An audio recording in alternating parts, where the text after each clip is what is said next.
Amazing-Spiderman number 8, continuing on with Peter Parker's adventures with the new Miss Marvel, Kamala Khan. Also, this one here has another Edge of Spider-Verse story here with Spider-Girl's Last Stand.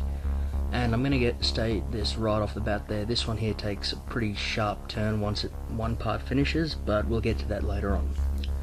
Anyway, so the comic opens up with Peter Parker, Spider-Man, and Miss Marvel fighting Dr. Minerva now in her big, weird-ass bat demon form thing.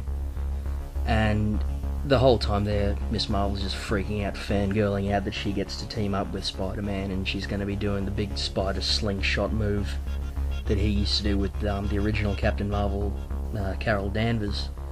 And it's just really good to see how they've written her as that she's capable, she's a strong hero, but she also freaks out when she sees one of her heroes.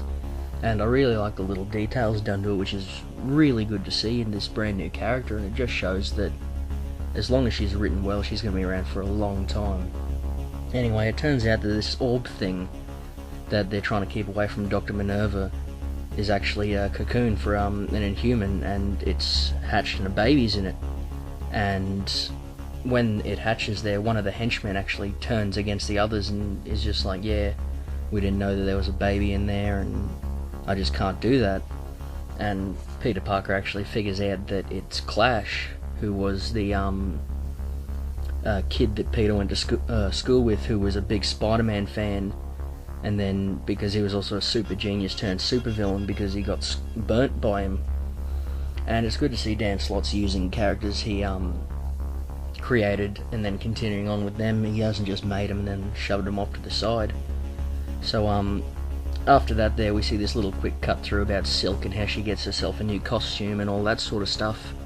And I don't mind the look of the costume, it's alright. I mean, it's not too bad. I mean, they didn't try that hard with it, but it's still a nice costume. Anyway, so after that, after they get the baby back to the hospital and all that, Spider-Man just goes, yeah, you remind me a lot of me, to Miss Marvel, which is really good to see.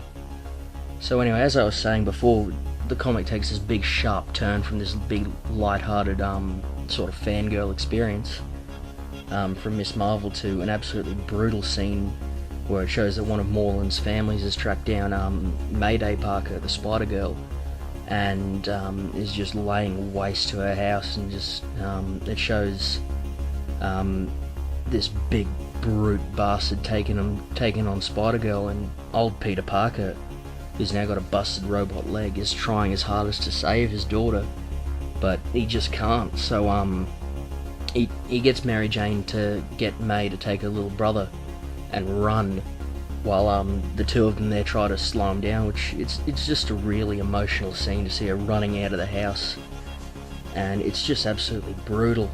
And lucky of all things that some other of the other dimensional Spider-Men come and save her just in time, but isn't able to help Peter and Mary Jane.